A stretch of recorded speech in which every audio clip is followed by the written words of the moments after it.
प्राचीन भारत में कौशल राज्य में एक महान विद्वान आचार्य रहते थे। उनके शिष्यगण दूर दूर से आकर शिक्षा ग्रहण करते थे। उन्हीं शिष्यों में से एक था अहिंसक, जो अत्यंत मेधावी और आचार्य का प्रिय शिष्य था। अहिंसक की बुद्धिमत्ता देखकर अन्य शिष्य ईर्ष्या करने लगे। उन्होंने आचार्य के कान भरने शुरू कर दिए कि अहिंसक उनके लिए खतरा बन सकता है। धीरे धीरे आचार्य भी शंकित हो गए।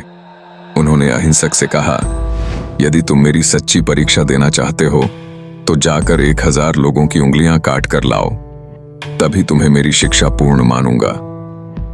आचार्य की बात सुनकर अहिंसक चौंक गया, परंतु गुरु का आदेश समझकर उसने इसे स्वीकार कर लिया। वह जंगल में रहने लगा और राहगीरों को मारकर उनकी उंगलियां काटने लगा। धीरे धीरे वह इतना कुख्यात हो गया कि लोग उसे अंगुलीमाल कहने लगे, क्योंकि वह कटी हुई उंगलियों की माला बनाकर पहनता था। अंगुलीमाल की क्रूरता से पूरा राज्य भयभीत था। जब यह समाचार भगवान बुद्ध को मिला तो उन्होंने उसे सही राह पर लाने का निश्चय किया।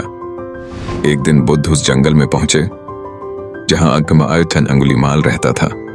उन्हें देखकर अंगुलीमाल चकित रह गया कि कोई व्यक्ति बिना भय के उसके क्षेत्र में आया है। उसने बुद्ध को मारने के लिए उनका पीछा किया, लेकिन चाहे जितना तेज दौड़ता, बुद्ध उसे आगे ही दिखते। थककर उसने जोर से कहा, रुक जाओ सन्यासी। बुद्ध मुस्कुराए और बोले, मैं तो पहले से रुका हुआ हूं, परंतु तुम कब रुकोगे?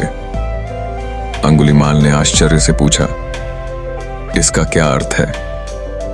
बुद्ध ने उत्तर दिया, मैंने हिंसा का त्याग कर दिया है। मैं सभी जीवों के प्रति करुणा रखता हूं, लेकिन तुम अभी भी हिंसा और पाप में लिप्त हो। तुम कब इस मार्ग से रुकोगे?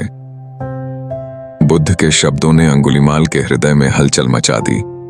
पहली बार उसे अपनी भूल का एहसास हुआ। उसने रोते हुए बुद्ध के चरणों में गिरकर कहा, हे प्रभु, मुझे क्षमा करें, मैं अब कभी हिंसा नहीं करूंगा। बुद्ध ने उसे दीक्षा दी और अंगुलीमाल भिक्षु बन गया। उसने शांति और अहिंसा का मार्ग अपनाया और अंततः आत्मज्ञान प्राप्त किया। यह कथा हमें सिखाती है कि क्रोध, हिंसा और पाप का त्याग कर हम सच्चे शांति के मार्ग पर चल सकते हैं। दया और करुणा से हर हृदय को बदला जा सकता है।